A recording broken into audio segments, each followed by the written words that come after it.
Ladies and gentlemen, welcome to a new episode of the PowerDrift podcast. This one is a little more personal because it's talking about my car, sort of. And you're talking about other, Dream cars. we're talking about dream cars and So Cyrus has just bought his dream car for context. one of my one dream of his cars. dream, one of his many dream cars he's bought, and I have zeroed in on my not dream car attainable. but attainable dream car. So this is what this topic is going to be about: perspective of someone who's already bought it and someone who's wanting to buy it. Let me just start off this whole conversation by saying most of the stuff that we really look up to, like as car that we want to own and attain, is always a two-door car or a convertible of some sort because For sure. our market is just always been four-door. We've never really had any like coupes, convertibles. We never progressed to a market where motoring as a hobby or as fun or as something that's not a little less practical was looked up to. It was always because we were a growing economy and a growing country. We still are. I mean, Practicality was premier in we terms never of. had those. Like on the higher end, we still had those coupes and sports cars. No, but I'm we talking never about had mass the market. Yeah, stuff. we never had the mass market affordable. coupes. Well, we had like the light. Sandstorm or rubbish. Crap.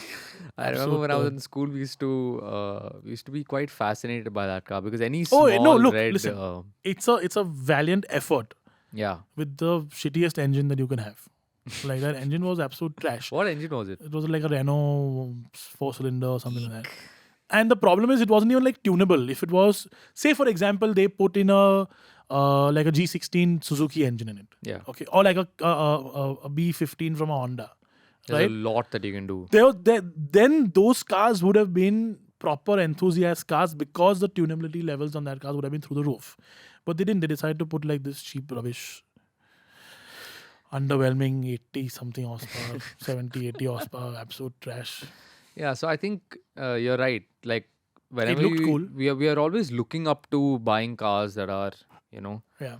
just away from the mainstream. For me, I'll talk about the main one later, but suddenly now back again in my list of not I can't say dream car, but list of cars that I want to buy. The facelifted first gen Fortuner is still up there.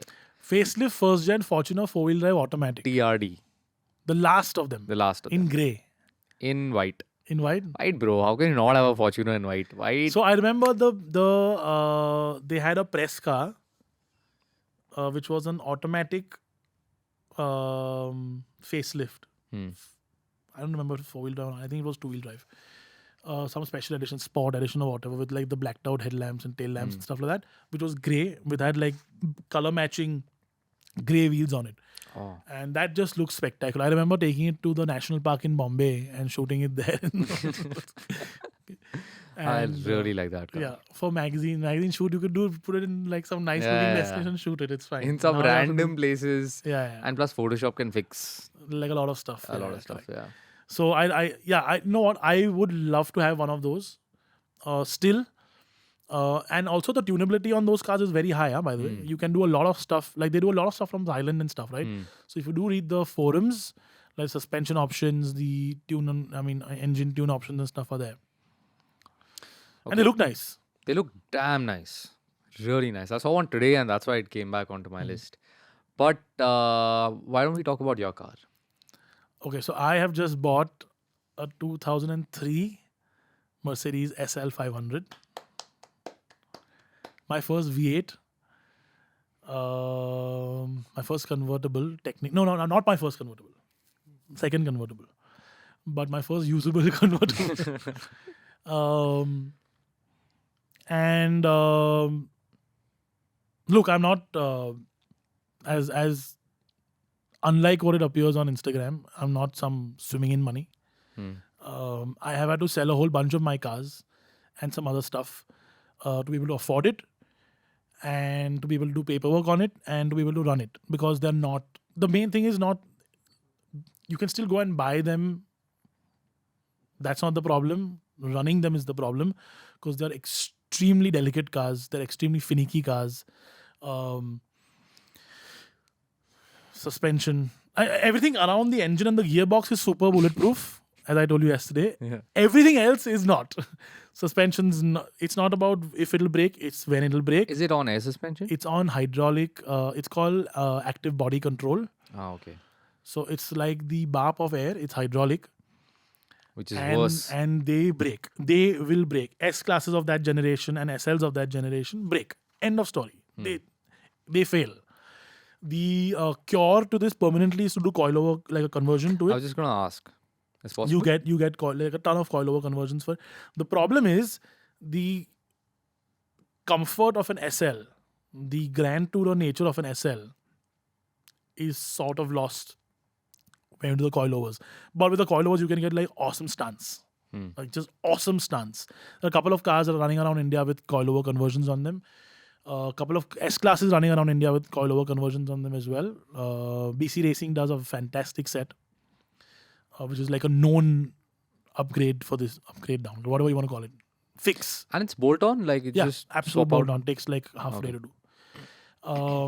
But it depends on what spec your car is. So, like for example, sometimes you need if you don't have the built-in sway bar, then you need to have the add-on sway bar added to it. It's all there. It's all the mounting points are there. You just have to add stuff in. Okay.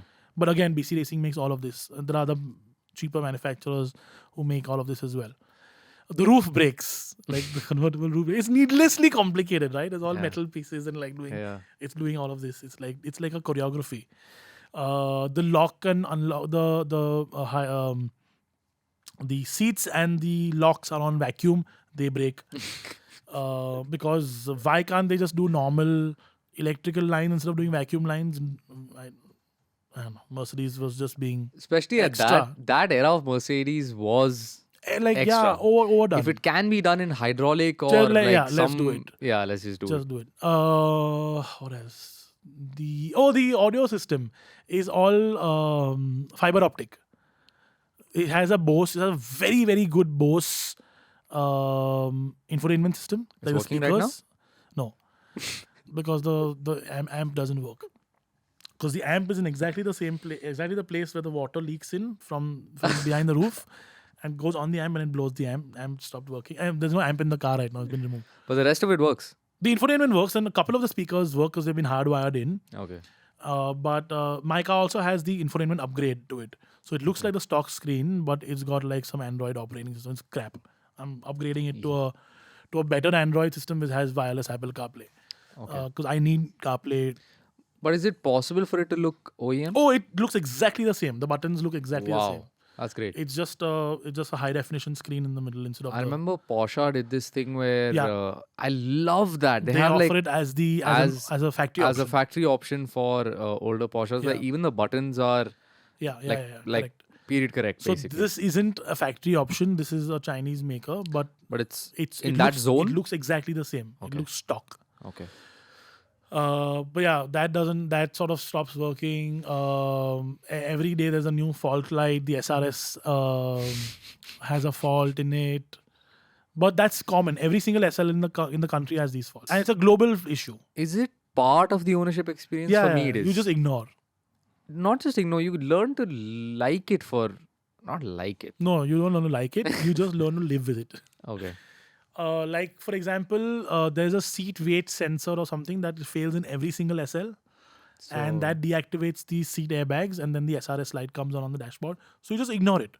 What people have done is just like dismantle the instrument cluster and remove the bulb from the SRS warning light. So then there's no warning light.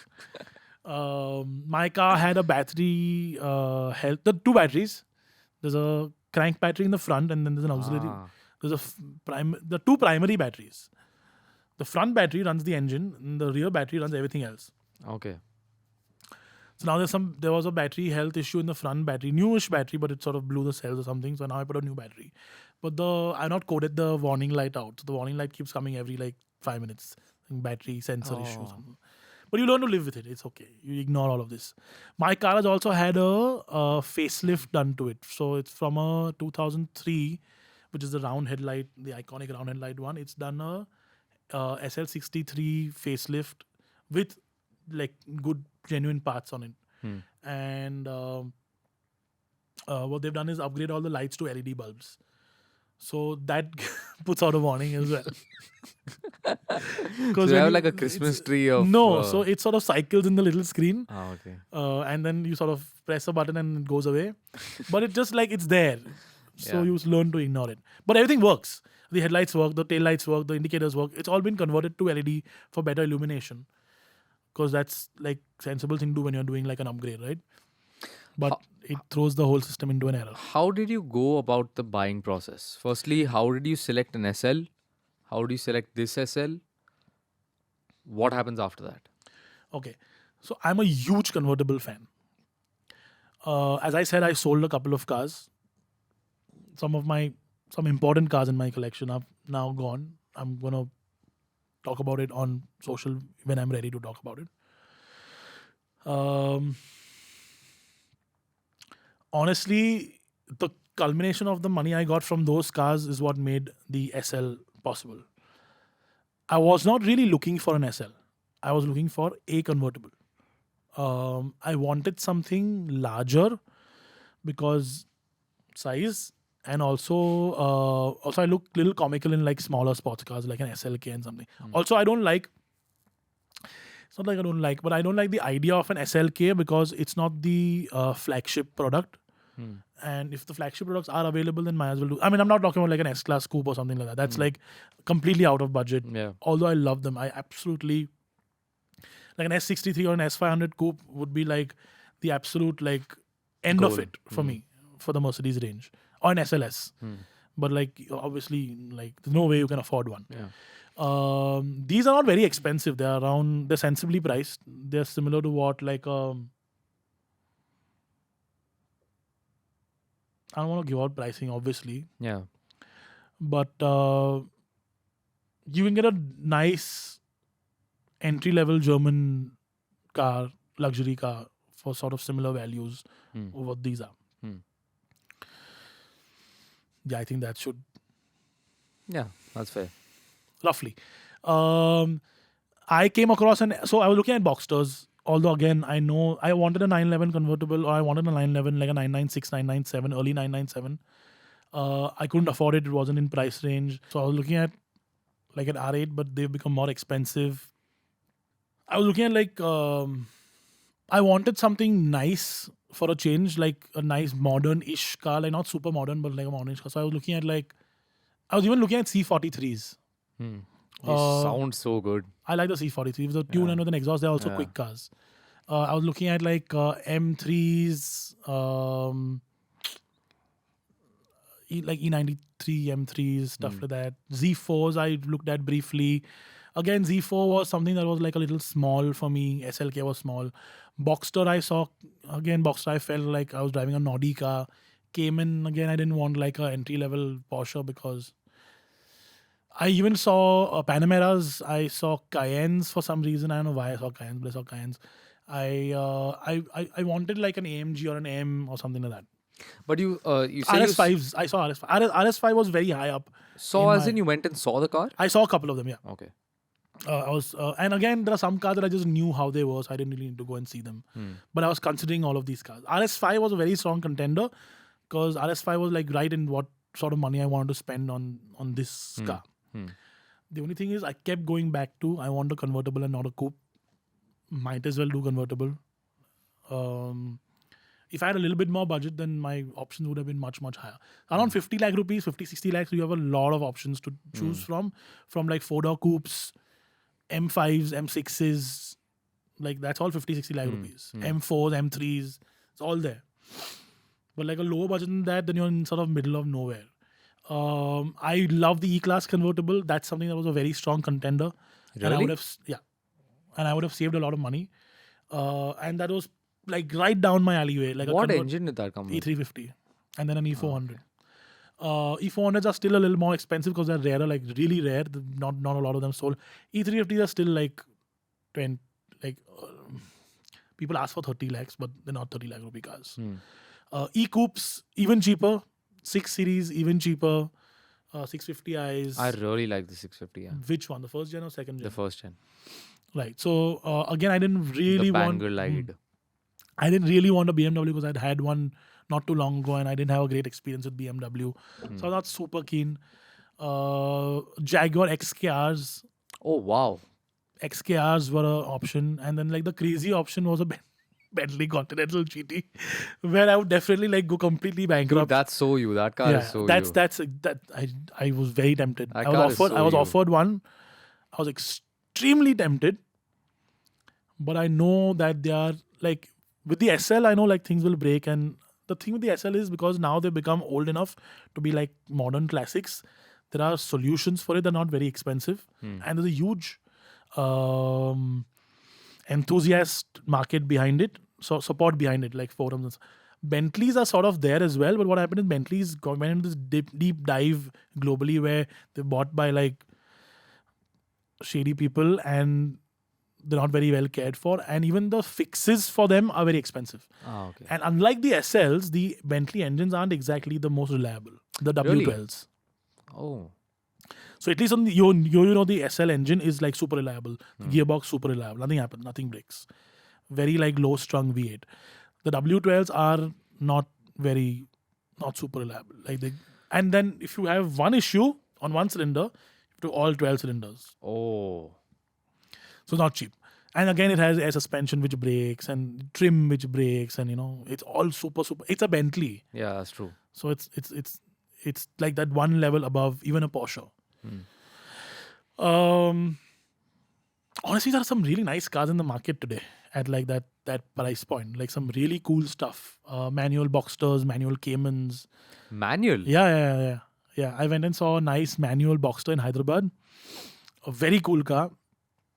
Needed a little bit of TLC, Yeah. just a little bit, but otherwise, I know I didn't want to buy it because again entry level Porsche or whatever, but it was really nice. Like it was something that I really Wow. wanted to.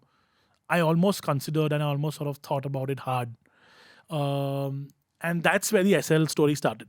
Okay. Because that same dealer in Hyderabad had an SL 350, a 2008 SL 350, one of the last of the round headlight cars that came to India, probably the last.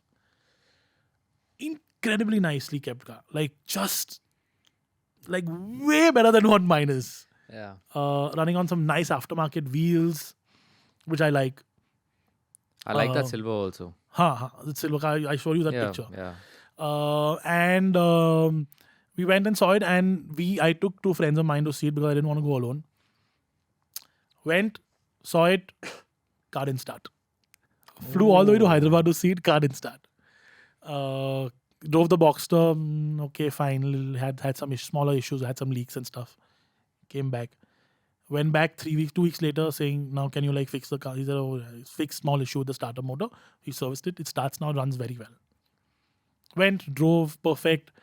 Gave an offer on the car, and they sold it for like a lakh or two more than what my offer was because the person offered a lakh or two more. But what I don't understand is why wouldn't you have communication with somebody who's already given you an offer beforehand? Yeah. Saying, listen, this is what we've got as an offer. Will you match it or whatever? So that car went. And I was there with Cyrus when this happened. Literally in the span of 20 minutes, I told Cyrus you went about- from showing me the SL and then getting a message that it's been sold, and he was Annoyed. pretty like borderline dejected. depressed. Yeah. And then I said, I now want only an SL. Yeah. And then I realized I had a friend who had a couple of these cars. So I called him. He said, yeah, one of my cars is for sale. Come see it. Went, saw it. I know this needs work, but I know getting a clean like a super clean SL is at a price point.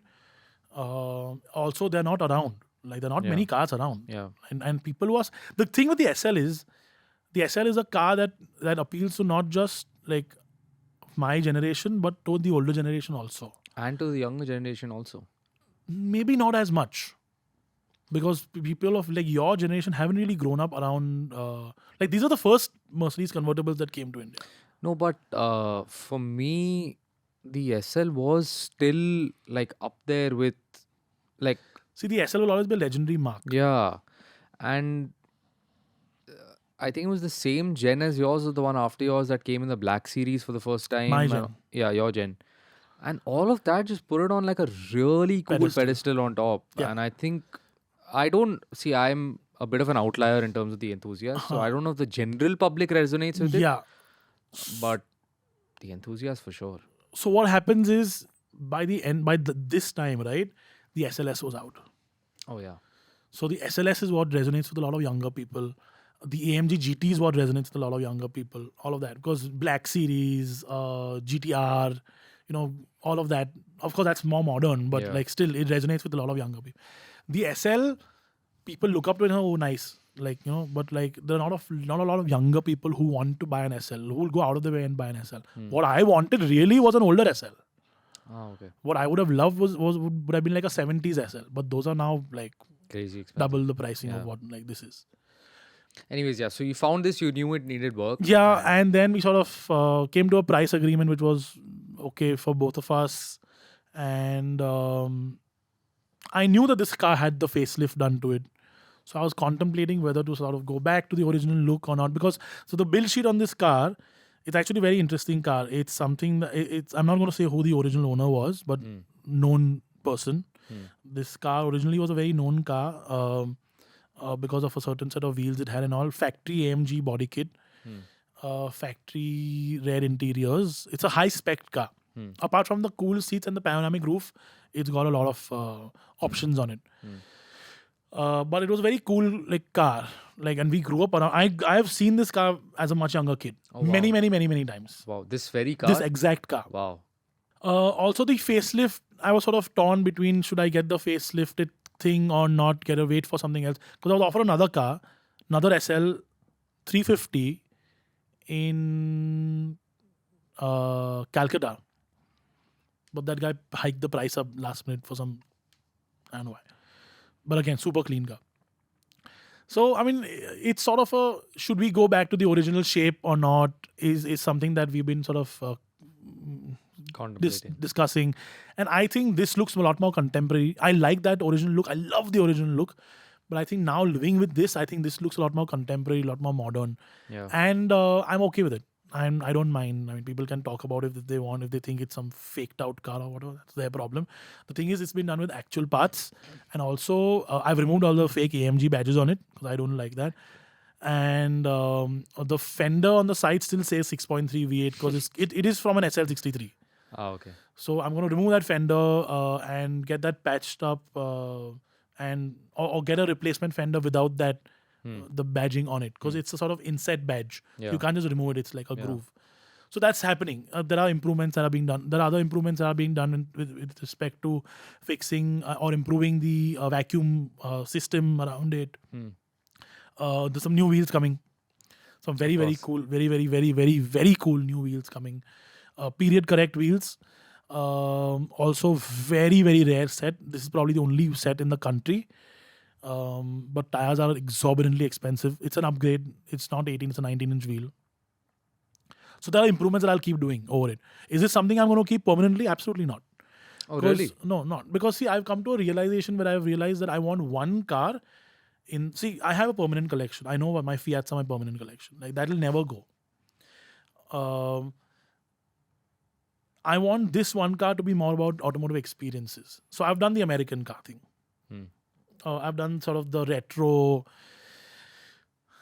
rat rod-ish American big sedan thing. What I would like to do eventually once again is the 50s American convertible, the big American convertible thing one day. I was offered that as options, but I didn't want to do the same thing again. Yeah. What I want to do is probably a G-Wagon someday. Oh, yeah. In this, when I rotate this car around, I want to do like a G63, hopefully, if I can afford one. I really like them. I want to do an M5 for sure. I really want to do an R8, preferably an R8, like an early R8 V8. I want to do a 911 eventually. So I have a step up. So these and I have a will- 15-year plan now. So this car will keep rotating. This car will be like, this car will keep rotating. So paperwork is undergoing right now. It'll be M801 because it has to be M801. In my head, that's the first thing I want to do. I mean, I remember when we talked about buying used cars, I said I don't buy cars from out of town, right? I made an exception for this. Yeah. Because again, this is an enthusiast car. It's not something you come around every day. And a lot of cars already at M801, and those, I've realized that an M801 car today is worth more. Yeah. Straight up worth more. So then might as well spend the whatever stupid amount of money and pay the taxes, waxes, whatever it is, and get the MH01 number. So that's happening. I'm going to enjoy it. My whole aim with this is to drive it as much as I can, to almost make it a daily driver. There's some small niggles that I need to sort out immediately in the next few weeks. That are ongoing. Parts are incoming from. I really hope AliExpress was open to India, because there are some small parts that you can just get on AliExpress today. Like, And it's it's not just- open? No, you can't. No, you ship it to Dubai and then somebody hand carries it here. Oh, okay. And the Mercedes stuff is just dumb. Like the Super same thing, which is like $50 on AliExpress will be like some $700 for the Mercedes. Whoa. It's just like absurd. That's a huge. But yeah, small updates till it becomes reliable, daily driven. I'm getting an upgrade, as I said, upgrade infotainment with Apple CarPlay. I want to get the infotainment, the speakers going, because I like listening to music. Yeah. It's not a loud car. Yeah. It's a 500. It's not an AMG, so it's not a loud car. But it's a V8. You hear Does the it rumble. have an exhaust on it? No, Oh, it's just the okay. tips. Just the tips. What we're doing is we're doing some changes to the exhaust system and replicating some of the AMG stuff to it, just to make it sound slightly nicer. But it won't be loud. But you don't want that anyways, right? I don't want this this with is this a car. daily. I want it to be a more. Also, I want it to be a more grown-up car, Yeah. slightly, because I have had enough really loud, obnoxious, like the 800, Very Cyrus the blue cars. 800. It was absurd, right? Yeah. Like, so I want this to be a little more sort of grown up, a little more larger, more comfortable. I like that sort of a car more. I like GT stuff more than It like outright sits sports well cars. with the SL personality as well. For it to be a little more laid back, hide some of that, the V8-ness of it. Yeah. Versus And I screaming it like out. GT cars a lot more. I like big coupes, big convertibles, a lot more than like a hardcore sports car, with the Yeah. exception of maybe the R8. Okay, so the R8 brings me on to my side of the story, and for me, that's now, after much market research, is the Audi TT. The second gen Audi TT is going for a very good price. 20-ish. Yeah, 20-ish. It's in my 5-year plan to sort of be able to put down like a down payment for it and then finance it. And that's where my questions for you start. Okay, first I'll tell you why the Audi TT. So, two-door sports car. There is Massively tunable. massively tunable. Both the 3.2 and the 2-liter that it came with. 2-liter or 1.8? 2-liter. I think the second gen was only a 2-liter. And the 3.2, they're both supposed to be tunable. The 3.2 is the VR6 engine, if I'm not wrong. So there are a lot of international But I would do parts the 2-liter available. over the VR6. Yeah, I think the 2-liter was also the top spec. The S line was sold as the 2-liter, if I'm not wrong. Or I mean, there were variations year by year because they were Yeah. imports, right? So Yeah. whatever the international market had, we got. yeah, But as nice as a 3.2 is, from a use, I mean, it depends on what you want to do as well. If you want to use it as a weekend car, so I want to use it as a 3.2 is daily. okay. Then the 2-liter makes more sense. Because the 2-liter shares a lot of parts. It's basically the same Octavia. engine as the It's an Octavia. It's also the same platform. The Audi TT is based on the same platform as the Octavia as well. So my hope and pray is that a lot of the parts would be shareable and it won't be as hard to get hold of parts as it Yeah. would be versus for a Cayman or a Boxster or one of the more Oh, absolutely, focused- 100%. Yeah. 100%. I would only suggest, considering the fact that you're looking at like a not immediately and a little bit more time, that by then the third gen will be cheap enough to buy. And so the the third third gen gen is right actually now- what's really, really nice. So right now that's going for about 45, 40, they aren't 45. going for that high. They're not? At least what I saw, they're at No, they're 40, not actually 45. going for that high. They're going for about 35, 38. Okay. But like 3 years from now, they'll be sub 30. And those are really, really, because what are they? They are Golf R. That's what I've heard, yeah. It's a Golf R, Yeah. right? yeah. So it's like infinitely tunable, infinitely reliable if you do the right things to it, Yeah. if they're maintained properly. And I think by that gen, they'd also got the looks right, they got the interior right. Yeah, I think that is a. They're really nice cars. Yeah. And just as a side note, the first gen DT, although I would never buy one, was pretty iconic in terms of design. Absolute design It icon. was- Absolute design icon. So I'll offer a first gen TT. Yeah. Again, it's not something that takes my fancy. But if Same. I had a big collection of cars, Yeah. It would right? be If I there. like 50 cars, I would have a first gen TT in that Silver collection. first gen TT. Silver would, wheels. Yeah, silver wheels, yeah. I think that's a really cool sort of icon from back then. I used to play Midtown Madness Madness 2, 2. and that had the TT, and that Yeah. was It had a so TT. It good. had a TT that it had the Beetle Dune. Remember the Beetle Yeah, Dune? it had the Beetle RSI also. You Yeah, remember the that? RSI. Beetle. So Beetle was also in my list, if I'm Really? not wrong. Yeah. And I want to do a Dune, like just jack it up, put like rally tires on it, and like an exhaust. But I found So out that the automatic was the first gen Beetle is the absolute garbage engine and gearbox combination. first gen, as in first of the new gen, Yeah. or the first gen, No, first of the new that gens. is trash. Yeah. The original ones are. So what? This is the 1.4. No, the 1.8 NA engines. E. Yeah, no. And what gearbox The is one it? It's not ESG. like I don't even remember. No, I don't think so.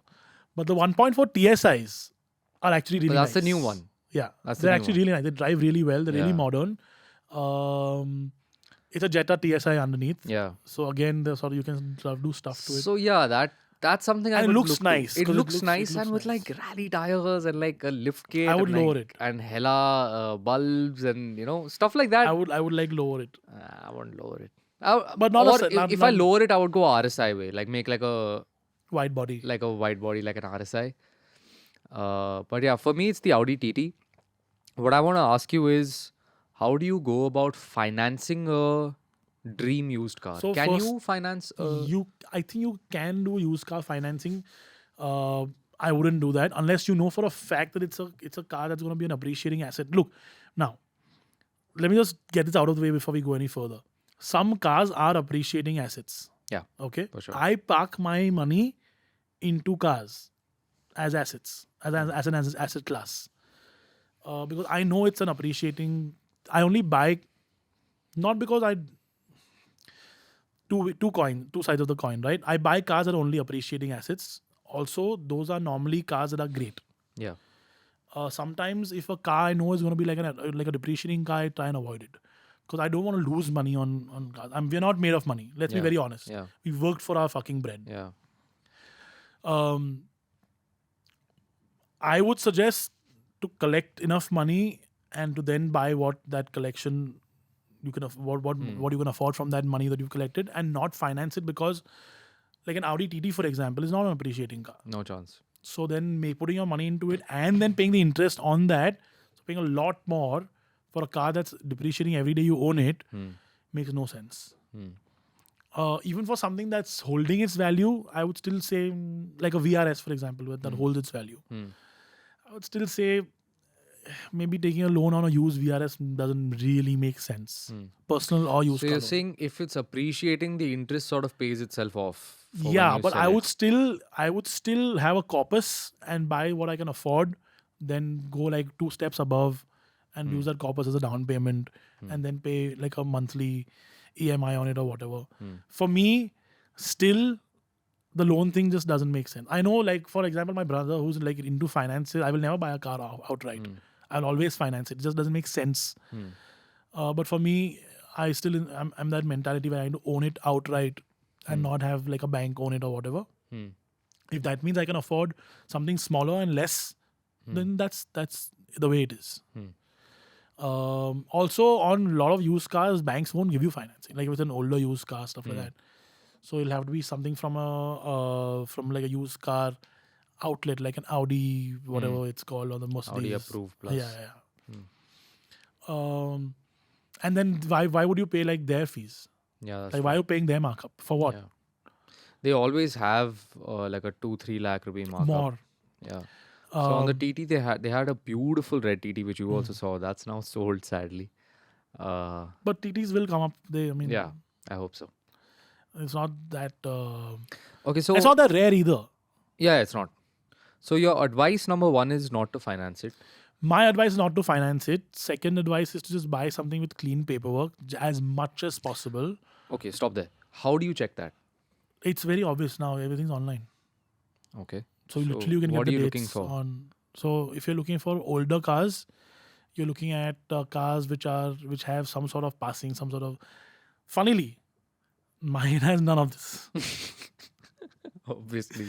Because again, I was looking for something specific. Unless you're looking for Yes. something specific, then you can see, because it's not cheap to Yeah. do paperwork. I know how expensive it is. It's a big chunk percentage wise of what I've spent on the car. If you're okay with that money being spent, then fine, do whatever. And you need a very good agent to sort of, Figure it out. yeah. Hmm.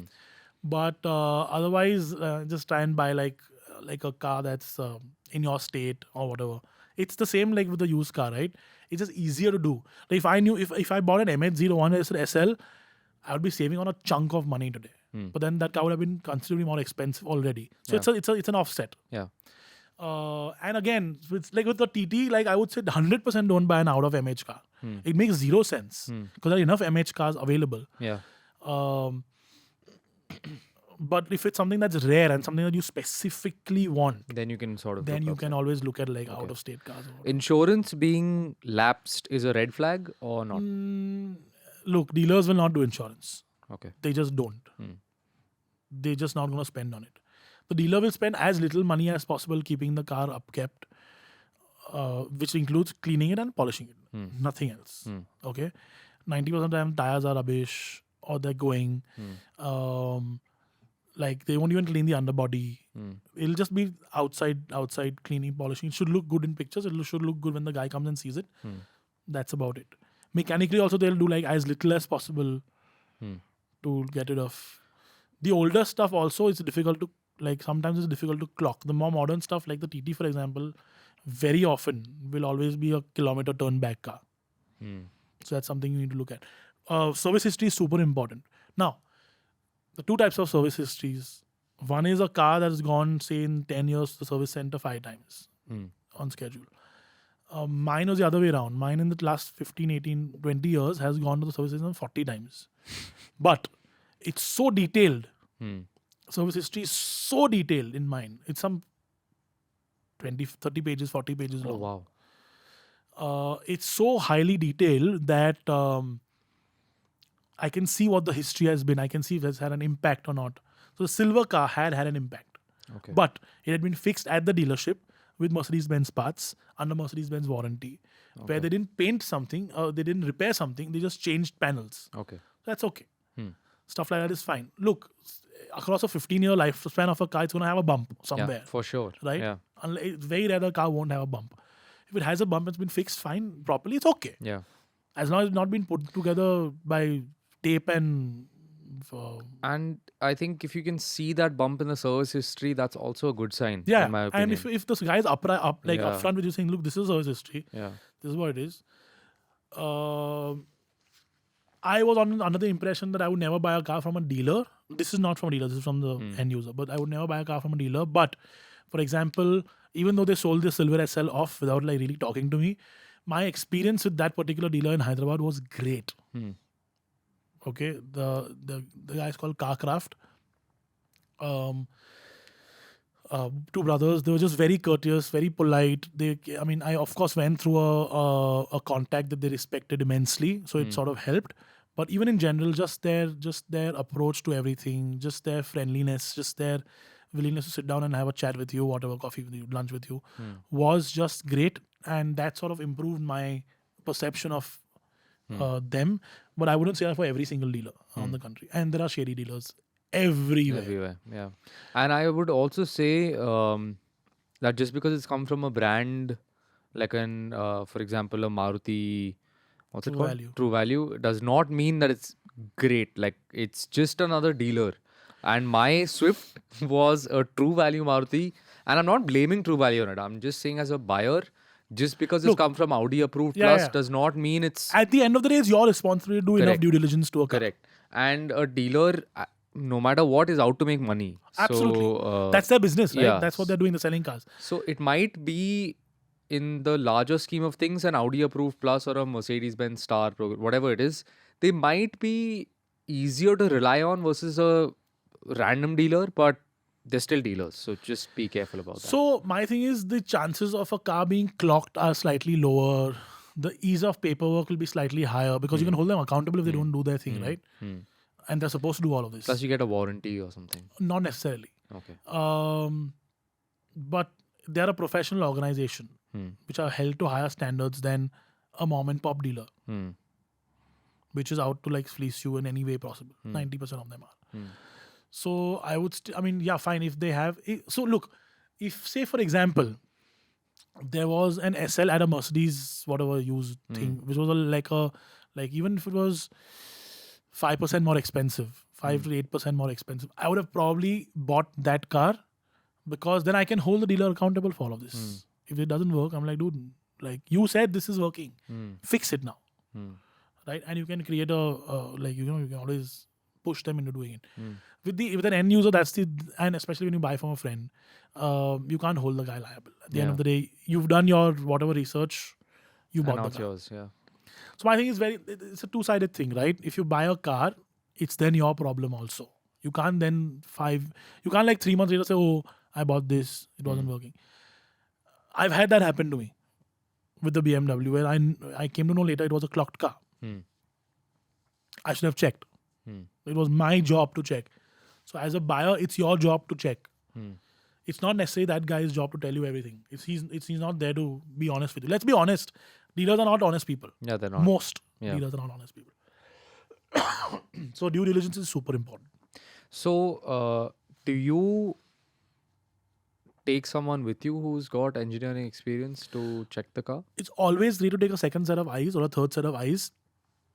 Friends who know that particular car or who know their cars, but also friends who are not involved in the buying decision or who don't care about whether you buy this or not, because they'll be more pessimistic about some things. And it's good in some cases to be pessimistic Correct. because you as a buyer, I like star-eyed and yeah, you've gone and seen like your dream car in front of you.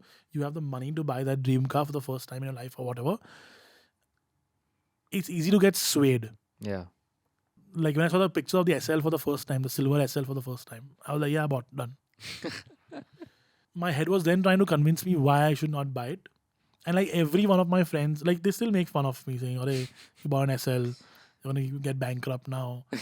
But the amount of research that I've done, reading forums, going through YouTube videos, stuff like that, and there's enough material now out there to help me maintain this to a point where it's reliable. So some of that research is of course very important before you buy it as well. Right? Oh, it has to be before you buy it. Yeah. It can't So be before you and buy it. after both sides. Yeah, of course. I mean, there'll always be issues which will sort of keep propping up, right? Like for example, the most hilarious issue has popped up on the SL where the leather wrapping on all the plastic panels has come loose, so it's now flapping. Okay, so for me to have that flap when the roof is down is just embarrassing. Yeah. So I've left it. I've covered it back, but now I know I have to put some glue on it.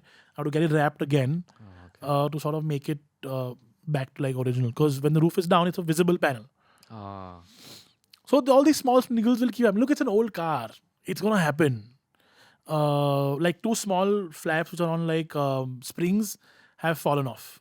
The tiny little flaps. The one of the brackets goes through it. So instead of putting a cutout, they had a little flap on it. Those flaps fail. The springs fail. So I've ordered them. They're coming, and they literally have to be glued on to where the position is. It's literally that simple. So stuff like this happens. It's a part of owning an older car. All of this obviously would be less with like more modern stuff, but it happens. But as far as possible, a less complicated car is always better to get. Again, I've broken all my rules. Like I know for a fact that if I got like a BMW Z4 or like an SLK 350, my life would have been much easier. Much easier. I would have bought a more modern car, the same amount of money, more reliable, turn and go whenever I want. I don't have to worry about things breaking, things falling apart, roof not working, stuff like that. It all works. But then I wanted something specific, so I bought that something specific. But now I know what I want next. Which is? An R8. Not exactly the most. But again, look, no air suspension, no hydraulic suspension. What, V8 or V10? V8. I mean, if I can afford a V10, then V10. Of course, it will sound nice. But the V8 is fine. V8 is fine. I've driven an early first gen R8 manual V8, so I know how they are. Are there manuals in India? Yeah. Wow. There are gated manuals. Gated, no? Yeah. I know for a fact that I mean, God willing, by 50 is when I want a particular brand, particular car. Not a particular car, but a particular brand. So I'm working towards that. But again, you have to sort of keep cycling. Don't buy stupid things that will completely like ruin you. Audi TT. But Audi TT, I mean, that's a usable car. You can literally have that Yeah. as your only car. Yeah. It's practical. It's reliable. That's what I've heard. I've just been watching YouTube reviews. No, it's very and practical. It's very reliable. And look, people use them as daily drivers around the world, right? Yeah. Like I have a friend in the UK who's basically had her Audi TT for years now. It's basically an Octavia. It is an Octavia. It's a two-door Octavia. Yeah. So these are that's reliable stuff. Cool. So yeah, I mean, it also depends on what you really want. Like for example, I even looked at like 640Ds, coupes and grand coupes and stuff like that, but it wasn't special enough. I wanted something that was slightly special. So SL.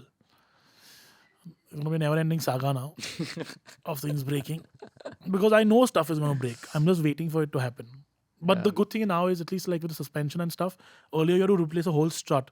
Each strut for Mercedes is 2.5 lakh rupees Whoa. each. But now the reservoir, which is what fails, you get that on eBay Okay. by like or like on websites, the companies who make that reservoir, So which it's is a like much 350 pounds or something, 400 pounds, Okay. something like that.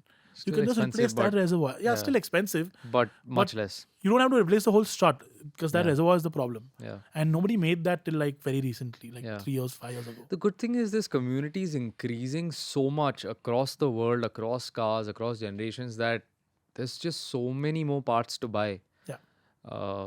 Which I think is great. So what I really wanted was a Fiat Spider. That's my like. That's one of- the that's 124. No. Like pre-124, like a early 60s Fiat Spider, Pininfarina body, 2-door, Fiat 1100 coupe, Fiat 1100 Spider basically. Okay. That would have been perfect because the engine's similar, so I can work on them. Suspension similar, no problem, and bespoke Italian sports car body. I mean, that's it. But do they exist in India? They do. Okay. They do. I've lost out on a couple as well in the past. So that's what it's a unicorn car for me. When the day that happens, I probably stop collecting Cars. cars. I hope that never happens then. But if that's the thing is, if that happens, that becomes a permanent car. Then I don't cycle Okay. cars. Okay. So then I have to then make a new corpus for another car. So that's the it's a trade-off. Yeah. But it's also like my dream car. Maybe someday. Chalo, I think that should be sort of enough for this podcast. I think we had a lot of in-depth discussions about me as a Car buyer. yeah. But again, simple stuff. Save up, buy from what you can afford. Don't really do a used car loan. And it applies for bikes as well. Like Yeah, you for can sure. apply. A lot of this applies to bikes same, as well. same thing. Yeah. And the bike market actually is a little bit nicer because it's not that easy to like clock bikes and stuff. And used Ducatis and all are going for really Super good cheap. money. Yeah. Really good money. So as an alternate to this SL, if it didn't happen, right, I was waiting till like this October-ish. I would have bought an E-Coupe, like a 212 Coupe, and a Diavel, and I would have called it a day. Both depreciating assets. All right. Thank you so much for watching the PowerDrift podcast, or watching if you're watching on YouTube, or listening if you are listening on any of the podcast apps, Apple Podcasts, Google Podcasts, Spotify, etc., etc., etc. That's it from Cyrus and I for today. We've been recording podcast now for 3 hours. 3 hours. All right. Thank And we you. have many more videos to go. Yeah. Okay, see you guys soon. More regular stuff coming up. We have some great guests coming up as well. Some surprise guests as well, which we will talk about Surprise to me as well. soon. No, you've seen the list. Okay. So, but some big surprises coming on. We want to have we want to genuinely build a community of people who come on board. And if you know people that should be on here, let us know. in the Yeah, comments absolutely. below. We'll be Yeah. more than happy if they can make their way to Pune, Yeah. or I'm sure we can. yeah, we can something out. we can figure something out. Yeah. So if you want to be on the podcast, tell us why. Yeah. Okay, see you guys. See you. Bye bye. Bye-bye. Thank you.